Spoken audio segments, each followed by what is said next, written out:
Welcome to the Misophonia podcast. This is season 6, episode 27. My name's Adil Ahmad, and I have Misophonia. This week, I'm talking to Holli.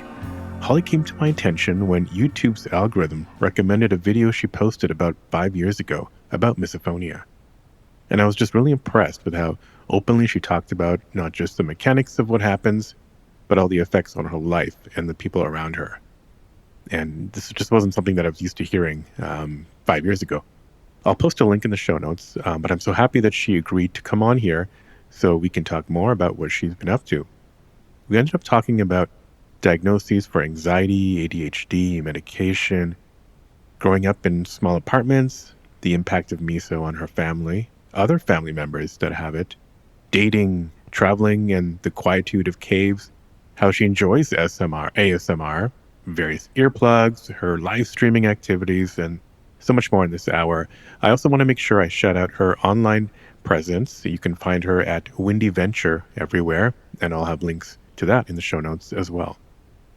After the show, let me know what you think. You can reach out by email at hello@misophoniapodcast.com or hit me up on Instagram or Facebook at Misophonia Podcast.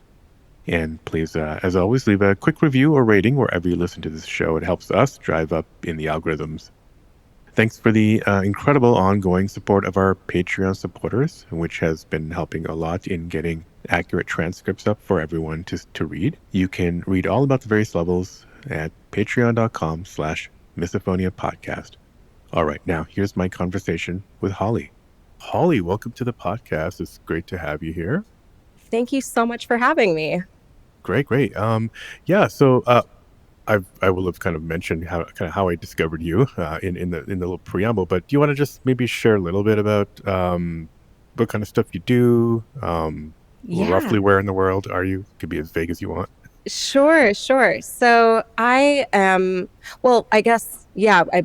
in context to how we got connected, I make content on the internet. I do YouTube videos. I do live streaming on Twitch and all that kind of stuff. So about 5 years ago, I recorded a video about my misophonia, and that's kind of what brought us together, which is super exciting. But as far as in my day-to-day life, I do work a full-time job, and I don't like to give away too much detail as to what kind of work I do, but my entire career has been customer service focused, hospitality focused, and the settings have changed over my life to loud, boisterous environments to a little bit more of a quieter, intimate environment. But I work directly with people, and under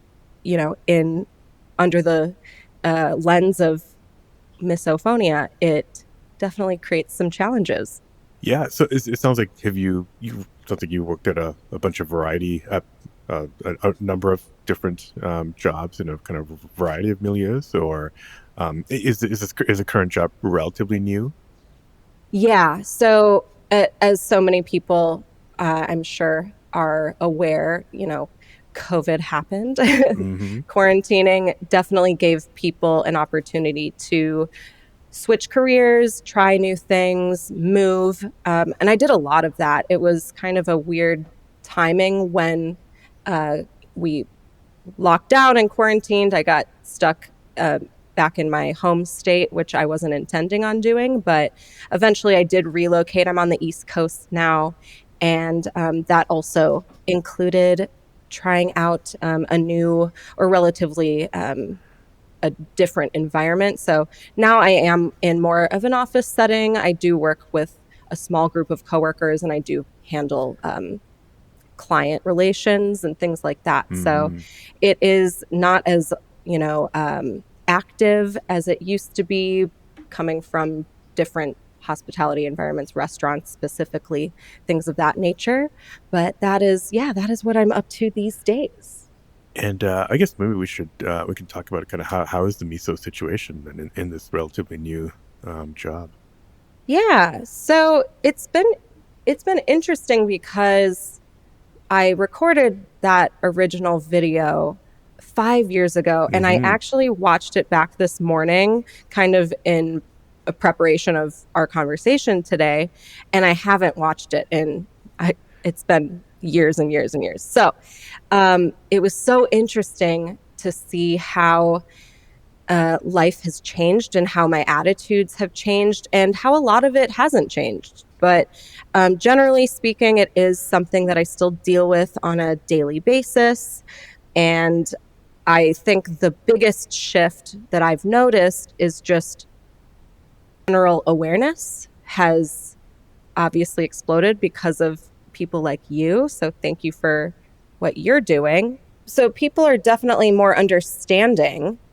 And I also just have found the reception to be on the more respectful end compared to what I dealt with as a kid and going through school and even as a young adult. So even though I still struggle on a daily basis, uh, I have a slightly more positive outlook on the entire situation, which is great. Yeah, what struck me about your video when I saw it, and it showed up because sometimes look for misophonia stuff, and then YouTube figures out what you're into, and then your video just kind of showed up.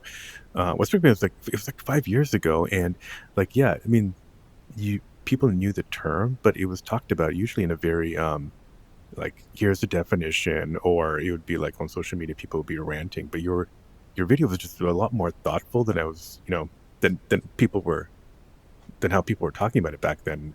And one of the reasons I started the podcast was, to have a more thoughtful discussion about it. So I'm just amazed that, you were doing that years before I'd started this podcast. Oh, And I so, dived deep. I yeah. mean, it was not easy to find the limited information that I could find. Hmm. But the moment that I discovered that there was a word to describe the way I've been experiencing the world was, I mean, it was amazing.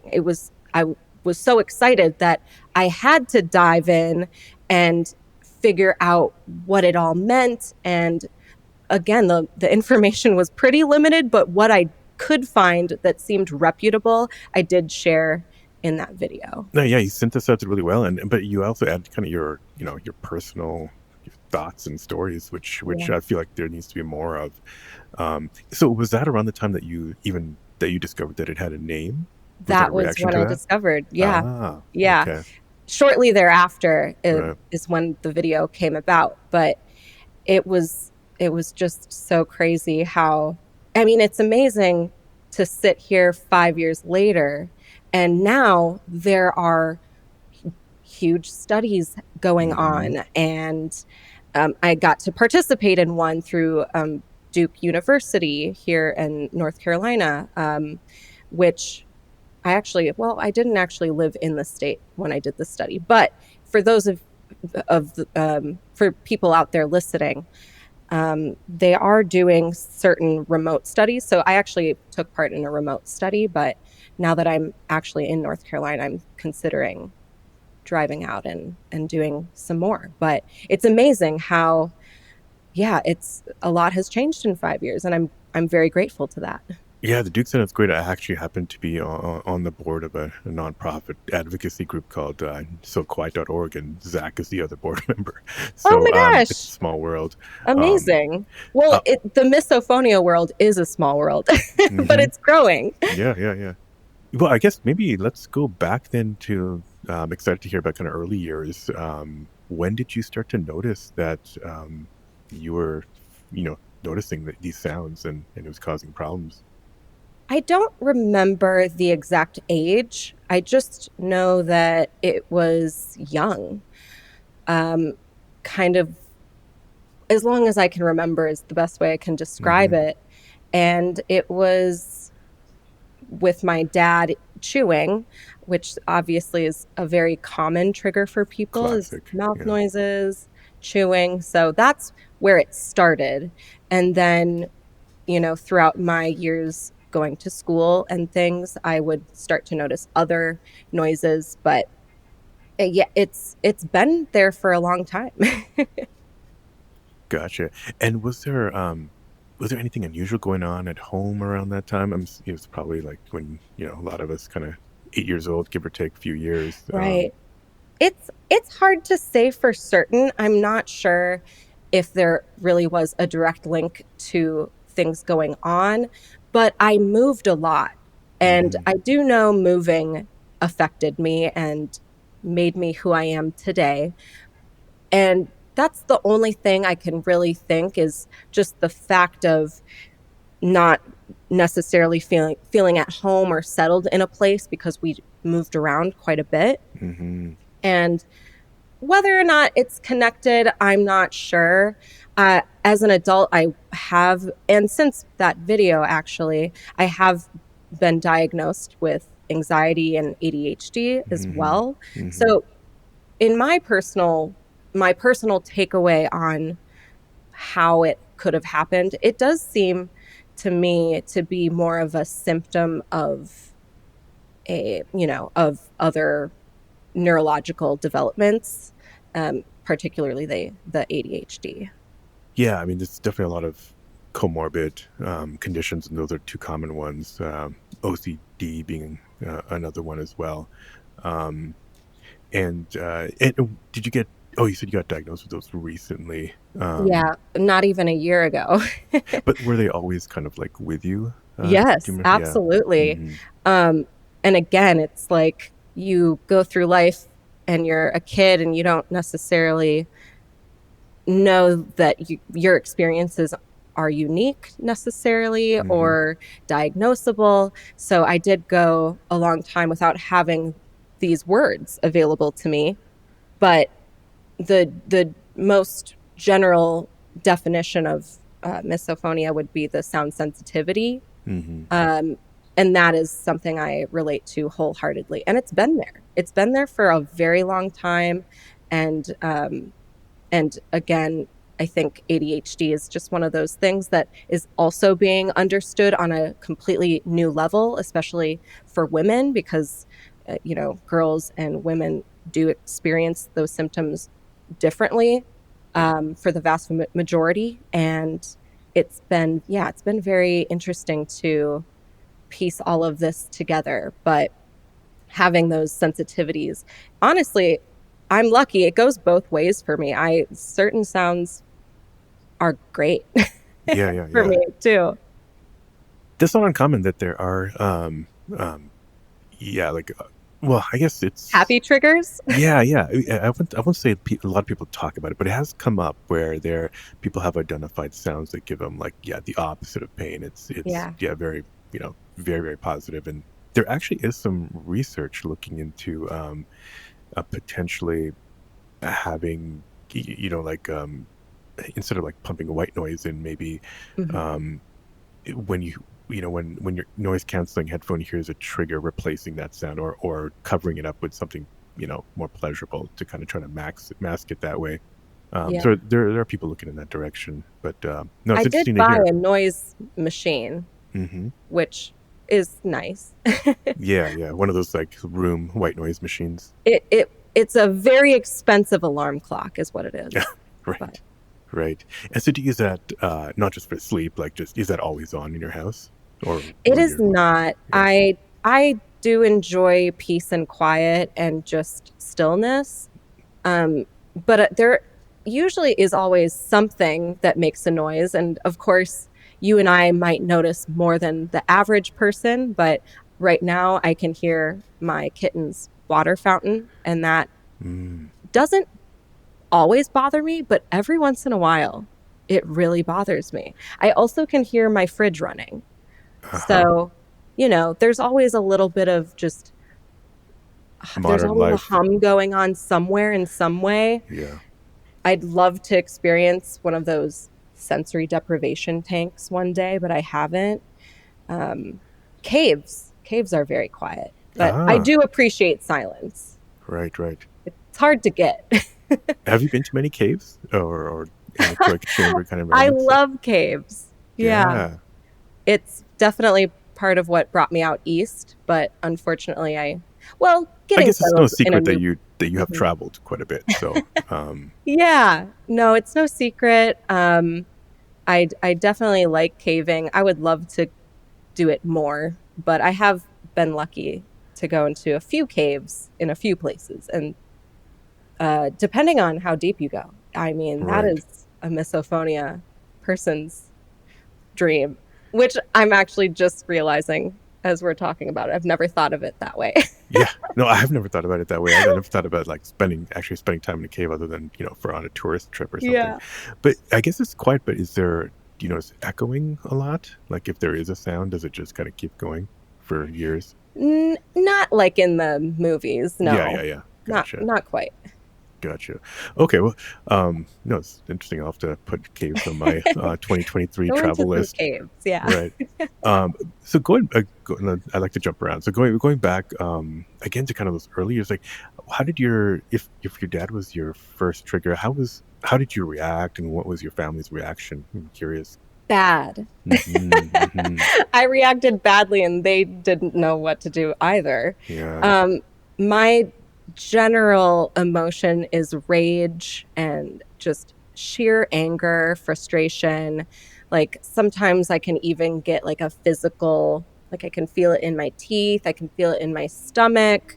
So I do get physical sensations Hmm. and it's not fun. So being in a house, well, I mean, most of my life I grew up in apartments. So being in, relatively small apartments and not having a place to really escape um, certain noises, particularly chewing or scraping with, utensils against plates and bowls. Those Right. were very common issues for me. And I just remember saying something and just being pretty, rude or leaving too. That's always a good tried and true The fight coping or flight, mechanism. the fight or flight side. Yeah. Absolutely. Total fight or flight. But I I don't remember any major criticism other than it was my responsibility to calm down and chill out. And that's fine. I don't resent any sort of reactions. Hmm. Um, and then, as I got older and my friend group expanded and, coworkers and peers, things like that, I would say that's where I got most of the negativity and people just, making fun or mimicking sounds on purpose. And Yes. a lot of the time I just kind of had to pretend I was fine. And that's very difficult to do. Hmm. So kind of like just bottling up. Yeah. Absolutely. Yeah. And okay. And so you see your parents didn't know what to do. Did it start to cause like issues in the house, like in terms of like? Well, actually, I should say, did you have any siblings? I have one sister, and Hmm. she is 2.5 years older. And I would say it wasn't specifically a noise issue, but I was kind of considered the black sheep of the family. I was a little bit of a troublemaker, Mm, and I definitely danced to the beat of my own drum, to put it lightly. And yeah. again, now knowing that I have ADHD, my mom has ADHD, suddenly I can see looking back, oh, I'm a lot more like my mom than I once realized. And a lot of those symptoms we present similarly. But generally, I was just the rebel. Gotcha. And did it cause like a wedge maybe between yourself and like your sister or your parents? Again, it not a lot as Hmm. far not in consideration to noise because I always had some headphones. Right. So if it meant I had to disconnect more and keep to myself more, listen to music, things like that, then sure, I would say just the general avoidance that comes along Hmm. with sound sensitivity can create a bit of a wedge, but nothing that I really consider. Yeah. I mean, I've had people on who are like, sadly ostracized from their family from a young age, which is quite sad. So, yeah. No, they've been pretty, generally, they're pretty chill and supportive. Um, we're just your classic Midwestern family where Hmm. it's more realistic to sweep things under the rug than to deal with things head on. So I Yes. I found coping mechanisms that worked, and I think that they dealt with that fine. Yeah. So okay, but so outside of that, like friends and whatnot were, so school must have been difficult, right? Did it start to affect your grades and whatnot? I did pretty good in school, and I again, that's kind of why it's taken so long to figure out what really is going on. And looking back, I was very distracted. Um, but school was easy. Yeah, So yeah. I think I lucked out, and I I think there's a word for it, something like overachieving, or Mm-hmm. I don't know. It's those aren't words that I really identify with, but school felt easy, and I was able to keep up despite having a lot of distractions. Right. And I lucked out. Yeah. But it also took an extra, you know, 15, 20 years before I realized that I've been overcompensating Mm-hmm. Mm-hmm. for a lot of those. And most of the distractions do come from noise, but having, um, what would I do? I'm trying to think back to school. It was so long ago. I'm so old. Just kidding. Yeah, I guess some of your coping mechanisms back then. It sounded Yes. like So you had headphones and all I that stuff did well, but you can't have headphones in in school. school. Right, right, right. So I would do things like different fidgets, Mm-hmm. and we're talking the kind of fidgets that make noise. So if Mm. someone would be tapping a pencil and it was triggering me for whatever reason, and not every tapping of a pencil would, it would be like a certain rhythm or Yeah. just the time of day, even, who knows? But mimicking a sound or covering it up with another sound was really a good go-to for me when I Mm-hmm. was in a tight environment like a classroom, or if I'm at a meeting or at a dinner. So oftentimes I really just have to almost mirror what they're doing just to make more of it. And I noticed that with more sound, I can deal with it better. So, um, Yeah, I think mimicking is something I think you mentioned in your video, and I was amazed because I'd only heard about it like a couple of years ago, and more and more people are talking about it now. But yeah. um, yeah, that was so interesting. Like, Yeah, think of all the chips I've eaten. I yeah, brought up chips in the video. I'm like, right. all the chips, all the popcorn I've eaten when I didn't want chips or popcorn, but you have to just partake in whatever that noise is, and then it kind of helps to cope or drown it out. But yeah, I actually didn't know that other people did that. So that's cool. Yeah, and yeah, so you're also talking about. So, did you start to open up to friends about it, or was it something that they just kind of observed that Holly's not taking this well? Again, it was usually a conversation going on internally Mm-hmm. where something would be bothering me, and I never really knew how to tell them.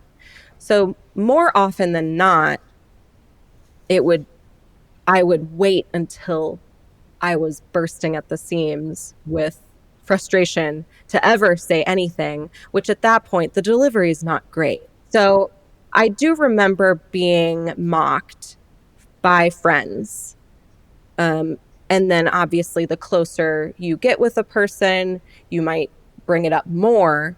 But generally, the reception has always been pretty bad. And it wasn't until I made my video and my friends and family did watch it, and it actually made a pretty big difference. And I now know that I have other people in my family that have it. So Yeah, that's really interesting. So you made the video, you found out what it was, made the video, and you like shared it with people. It wasn't just that they were following you and they happened to see it, but you said, "Hey, here it is."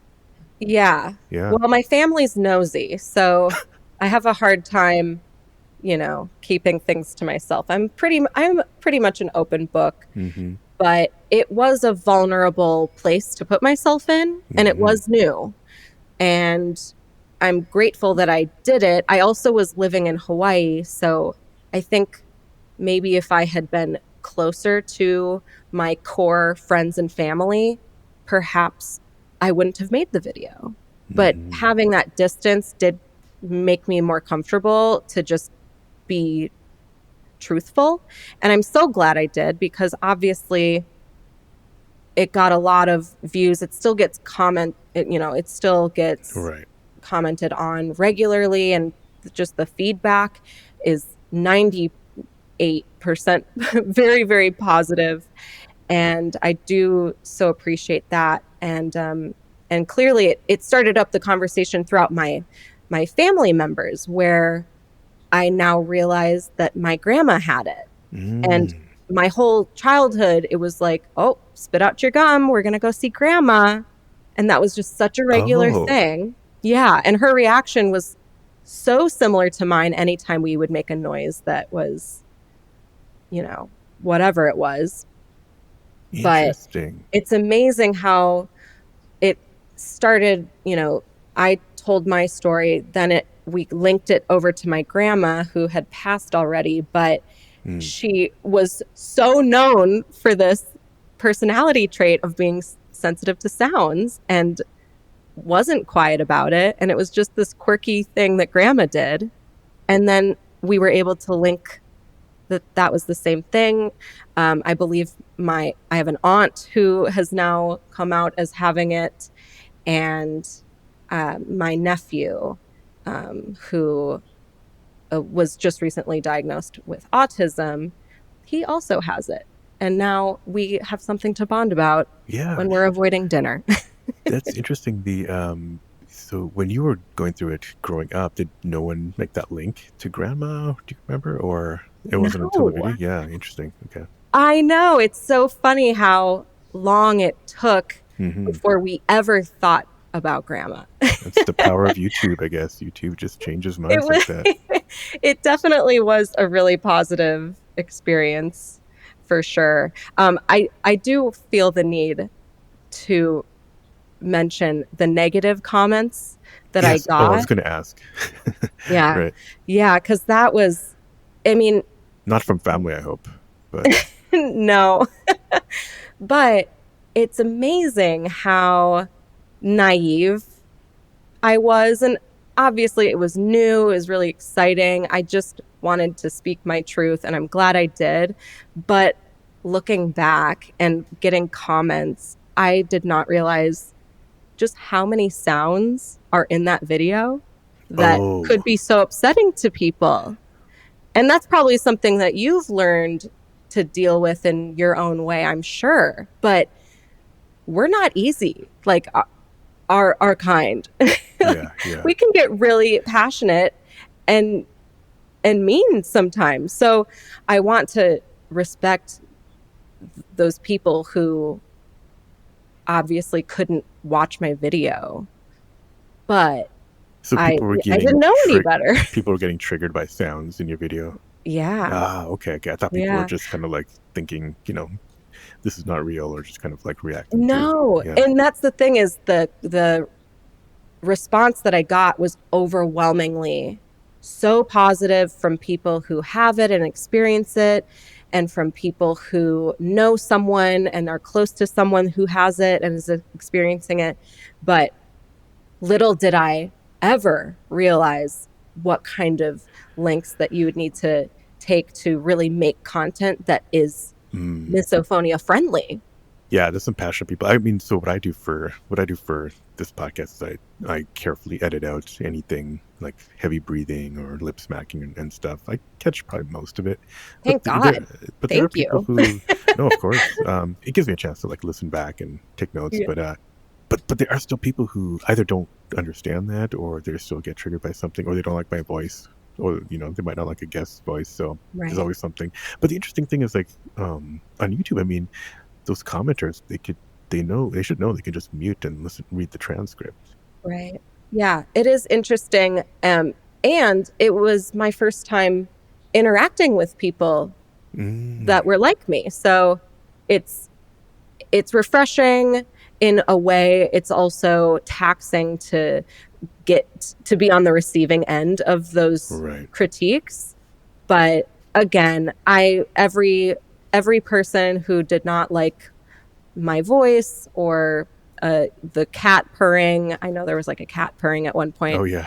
which I'm like, oh man, I can't imagine not loving that sound. I love Mm-hmm. cat purrs, Mm-hmm. but it was a very valuable part of just my experience with talking about it publicly. And I don't have a lot to say about it other than it happened. And I guess I don't envy you pumping out so many episodes. That's got to be.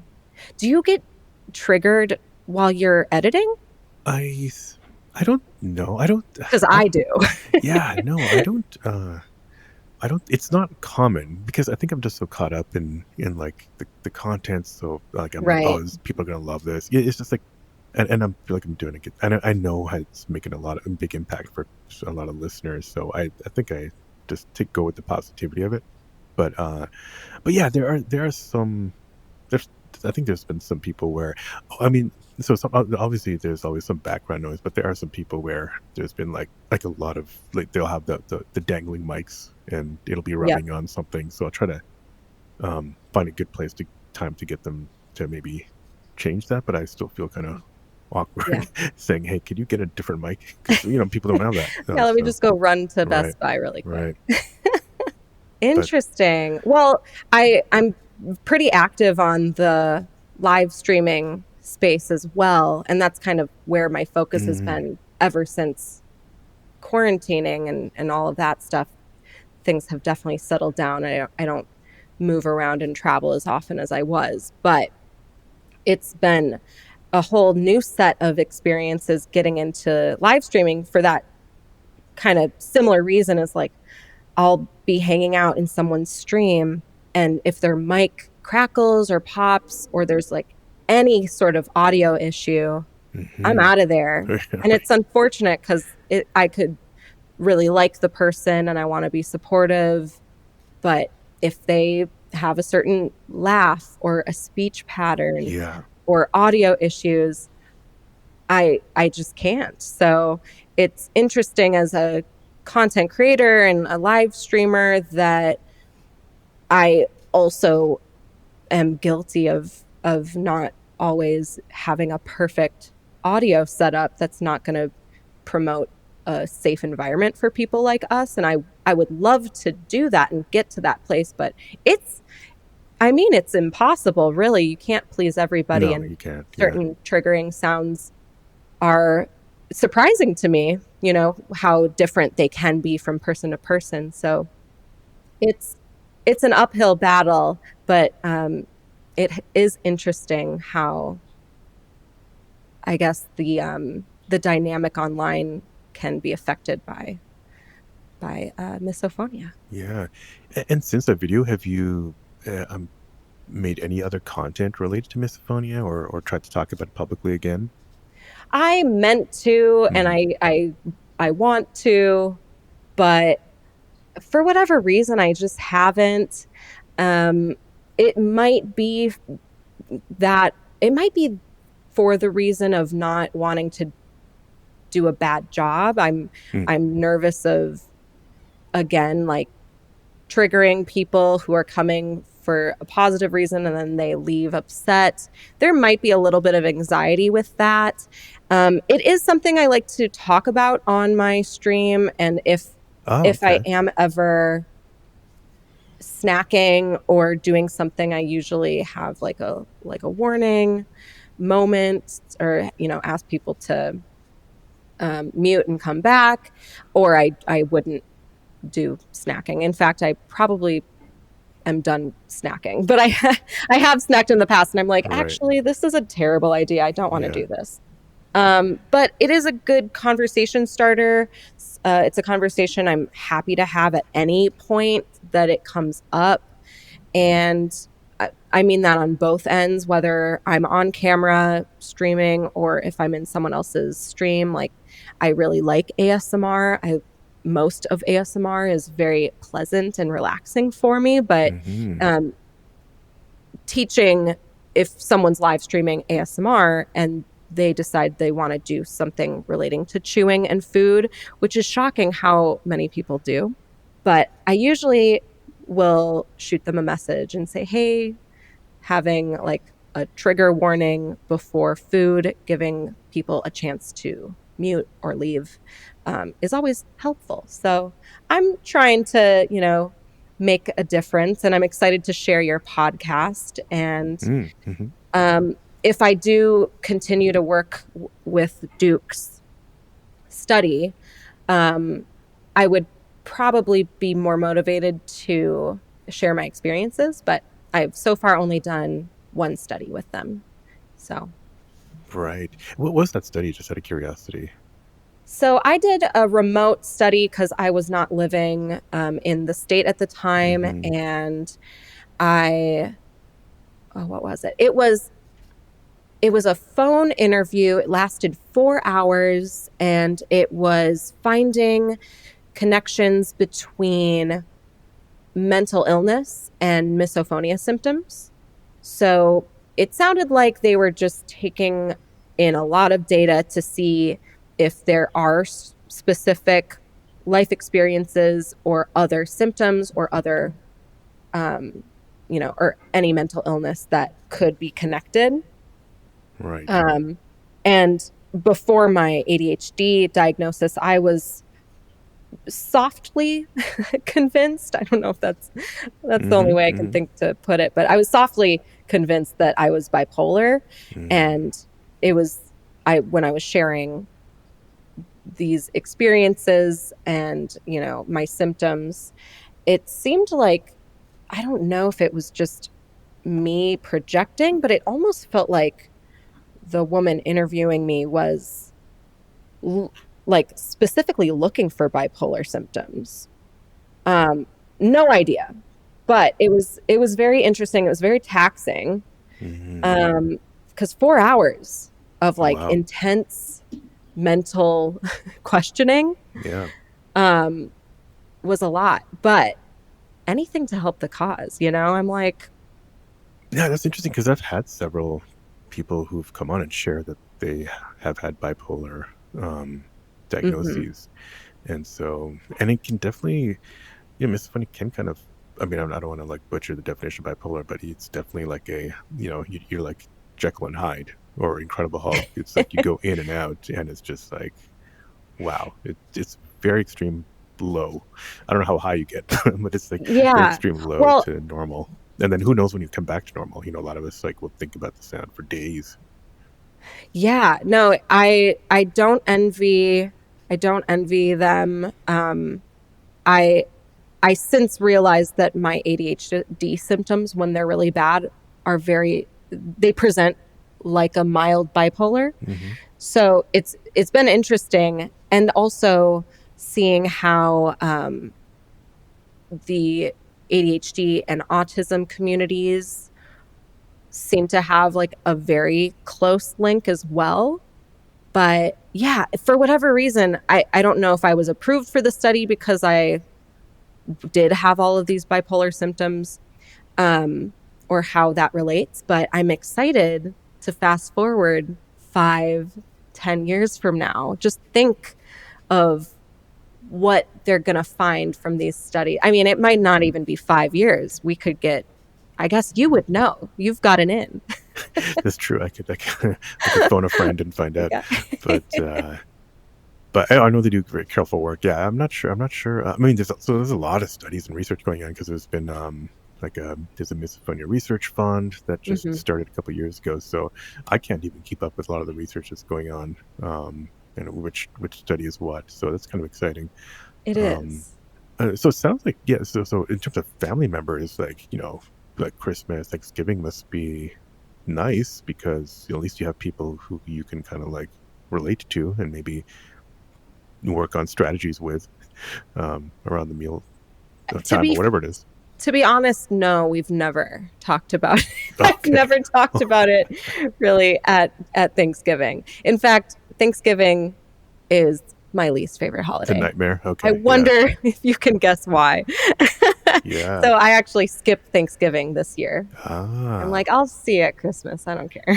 so even with everyone knowing about it, it's still do they try and it's still kind of difficult, or is it just like they're too busy to try to accommodate? No, I mean, I don't expect people Mm, to succeed.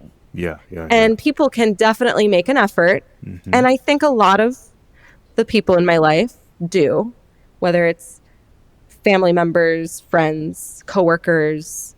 Um, but there's nothing you can do to mitigate all of the noise, Yeah, yeah. especially because one of my biggest triggers is scraping Ah, um, yeah.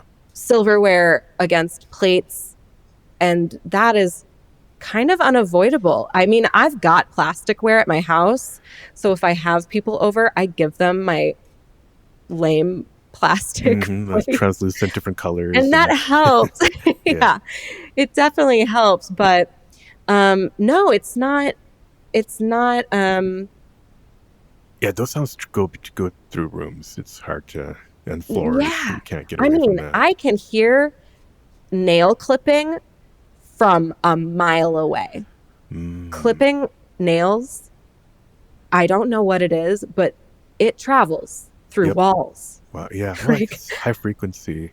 Ah, interesting. but I You'd did think the walls would stop it, recently. but I'm actually amazed that I'm only just becoming aware of this. But my sister did let me know at Christmas of loop earplugs, mm-hmm. and I did not know that these existed. And I know about noise canceling headphones. I got to try a pair when I was there for Christmas, and it was so peaceful and lovely in there. I loved it. But Mm-hmm. I do not feel comfortable wearing headphones when I'm, at work or at a dinner table. So I will be purchasing some loop earbuds. I'm very excited. And I think that might honestly make all the difference. Yeah, it's interesting. I mean, they are. I have a pair as well. I mean, I think they seem like they're not too. I mean, they're silicones, but they're still very similar to just regular ear um, earplugs. I Okay. think the thing I about was going to the say, give me your honest review. Are they yeah. worth $30? Okay, well, I'm probably never going to have them as a sponsor. I don't know if they're worth You don't $30. have to I don't say. I don't know if they're worth $30 because it's like I know they have a lot of great marketing behind them and a They lot of do. Instagram ad spend, but the one interesting thing about them that's different than I will say that's different than regular earplugs is like they have obviously they have the loop, and if you turn the loop, there's one position where it feels like the earplugs are going deeper into your ears, and then Oh. there's another one where it's a little you just turn it kind of clockwise or counterclockwise, and it's like less in your ear, so it's kind of like transparent mode on AirPods, like you can hear a little bit better, but if you want to block out more, you turn it so it goes in deeper. I don't Mhm. necessarily think it can't it's just silicone material, so it's still different than you're not getting any special frequency blocking or Mhm. anything than any other earplugs. But so I thought that two-step feature was kind of interesting. The thing with earplugs is like, especially when they go deep in your ear, like you'll hear your chewing your own sounds a Oh, lot that's not more. okay. So beware of that. Okay. So maybe don't eat with them in. Definitely don't eat with them in. Yeah, Oh, yeah. well, okay. Well, they came out with a new product, and I'll get that one, Yeah, and I'm let me gonna know. let you know. Yeah. Let me know. I'll have to Do give me like a YouTube, month. tag me. Yeah. You're Okay. right. Interesting. Okay. So yeah, the earplugs. Yeah, I've tried those, but for me, I end up just using like AirPod Pros if I need to, Right. and there's. I have the regular AirPods. They're, Hmm. the original. Hmm. So they don't have the, what did you call it? They have. Transparent? Yeah. Oh, so yeah. So they have. I don't know if the originals have noise canceling, but the Pros have like noise canceling, and then there's a mode where Right. they call it transparent mode. I think all it means is they're still noise canceling, but they're also like they're canceling like most background noise, like airplane kind of noise, but they pull up the 1 to 4K voice frequencies when you're in transparent mode so that you can hear somebody that you're talking to. Got it. That's So cool. so if somebody thinks you're avoiding them, like, so at work it's kind of And those helpful. work well for you? Yeah, they work well. I mean, I can't in most situations. Like, I'm not going to go to a loud like a trendy cafe where it's like wood and metal, and it's like everyone's clanging their coffee and stuff. That Hmm. gets you can't do everything. Yeah. It's not as good as over the ear where it's covering your ears completely, but it's not bad. So. Yeah. I mean, as someone who does not have that, Hmm. just putting my AirPods in is definitely a tried and true Hmm. um, strategy when I'm out and about. And then I don't, you know, I'm I not generally need uncomfortable, but I don't Yeah. look, I'm not sticking out. I generally need some sound on top of sound. Like, I can't just Yeah. put a blocker in or earplug in and be Hmm. fine. Like, hearing less of it doesn't make it go away. My brain still hones in on it, and Right. and I need to run. So, you have also the visual triggers as well, the I misokinesia. do. Yeah, Yeah, unfortunately. I forget if you But mentioned it in your video. It sounds like I think you did, but I did. yeah, Yeah. yeah, yeah. Again, Which I, again, that was pretty new for people 5 years ago. I mean, I don't think I'd made that connection, so it was really interesting. yeah, it was amazing that other people kind of came out and agreed that visual triggers were a thing. So it was very, yeah, it was a cathartic experience, and um, there's not a lot you can really do when it comes to those visual triggers. It's unfortunate, but fortunately, I guess I don't interact with quite as many people as I used to, Yeah. which I is probably a common symptom of like post 2020. I Hmm. think that my social circle and my habits, and I mean, even my working environment, I just interact with less people than I was back in the day. So I can anticipate better and prepare a little better. But, for instance, I'm single. I will probably start dating again soon. And just the thought, Yeah, how are you going to approach just that the with everything you thought, know now? I it's like, mean, yeah. So any potential of expanding the chance of getting in a spot where you have to be cordial right. and like possibly triggered. Like right now in my overall flow of life, my day-to-day life, I am triggered daily. But again, it it's stuff that I know, and I have plans in place, and it's very tolerable at this point. But when it comes to things like, yeah, when it comes to just getting out of your comfort zone, it is interesting how misophonia is just another layer of, be it anxiety or insecurity, and it can just become another reason to not break up the routine. Hmm. And it is something I've been thinking about. I'm like, oh, I should get out there and meet more people, blah, blah, blah. I'm in a Right. new city, so my social circle's small, but it's it's easier when people already know you have it Mm-hmm. versus having that kind of first conversation. You're like, hey, just so you know, that's that's me. Yeah. Have you had to broach the subject with anybody who who didn't already know based on your video or something? You mean like, I'm sorry, can you rephrase that? Oh yeah, yeah. Have you ever had to kind of broach the subject with like a new friend or something who didn't Yeah. already know from the video or from your past? I mean, I'm in a new city. I have a new job, in the last 3 years. So meeting coworkers, that's kind of been the biggest change, I suppose. Um, I also got cats since moving. So it's interesting how I can tell them that they're triggering me, but they don't understand. But yeah, I mean, my coworkers have been far more respectful and accommodating than my past experiences in a professional environment. Um, and again, just whether it's me putting in my headphones or putting on some music, um, people seem more down for me to just do what works for me. Yeah, yeah, yeah, And I do appreciate that. yeah. That's great. Yeah, I forgot to ask if you had actually mentioned it actively to current um, company. It sounds like you have. Um, what were some of the negative reactions you got at previous jobs? Just a general, I guess, A an vibe? eye roll. Oh, an eye roll. Yeah, Just the shrugging it off reaction is probably the most common in a professional environment.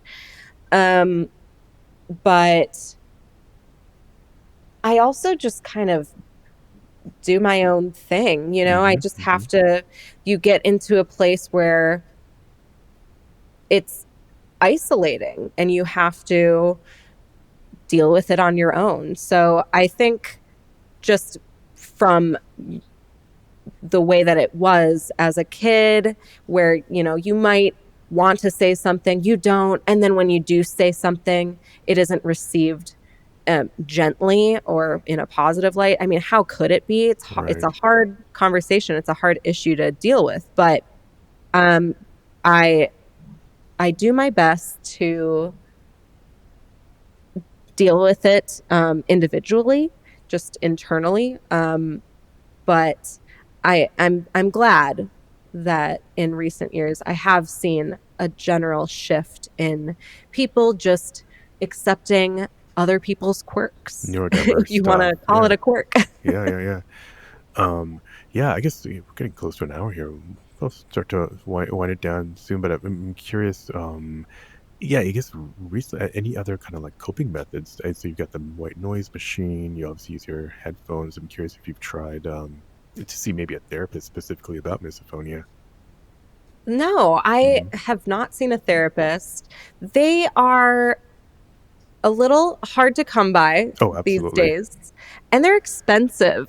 Hmm. So, unfortunately, I don't have a regular therapist, but having a psychiatrist Hmm. has helped. I did start medication this last year, and I will say it has improved um, everything. And misophonia is just one thing Hmm. that it has improved, but it is amazing how getting the proper care can really make a difference. So I definitely advocate for therapy. I would love a therapist. They're just Gotcha. a little hard to come by right Yeah, now. So yeah. haven't gotten one in my current location. But yeah, the treatment that you can access is definitely helpful. Having a care team, whether it's a massage therapist or, you know, for me, it's a psychiatrist. I even saw a nutritionist for a while. That was fun. Did that But, help at all, or did they have any well, advice? I'm just trying to be my best self. Yeah, So, yeah, yeah.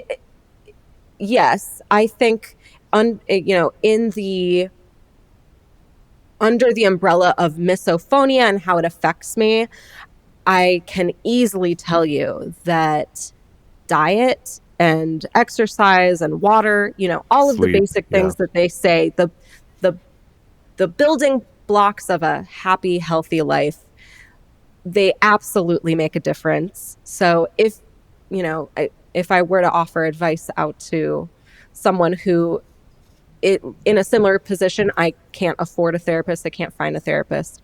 Um, Start at ground zero, start with A, B, and C, get some fruits and vegetables in there.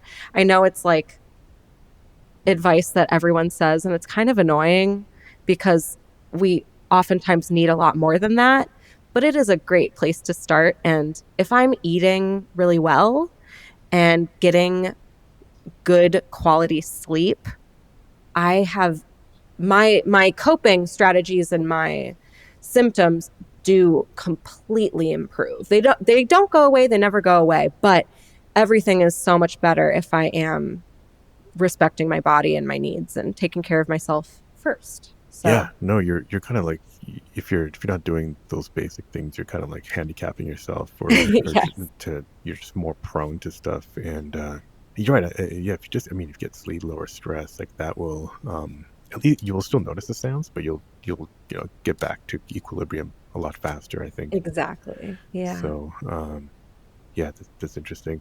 Um, yeah, I guess.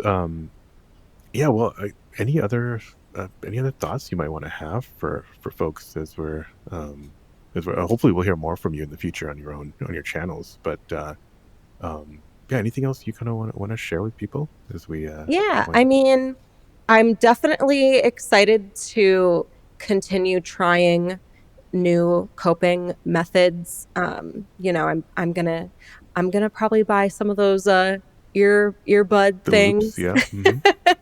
And I also do want to have more of a focus on my online content and make it palatable.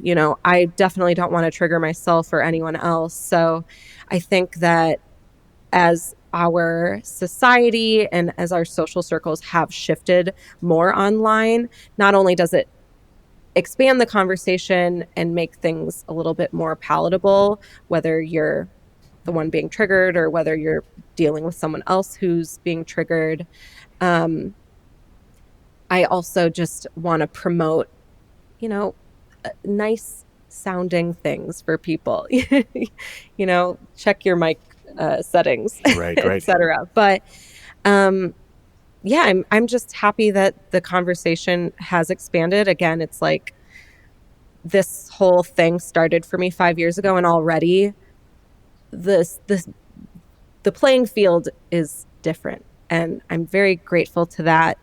And I feel far more supported than I ever did before. So it's definitely because of people like you. So I appreciate you making this podcast and for inviting me. No, of course, of course.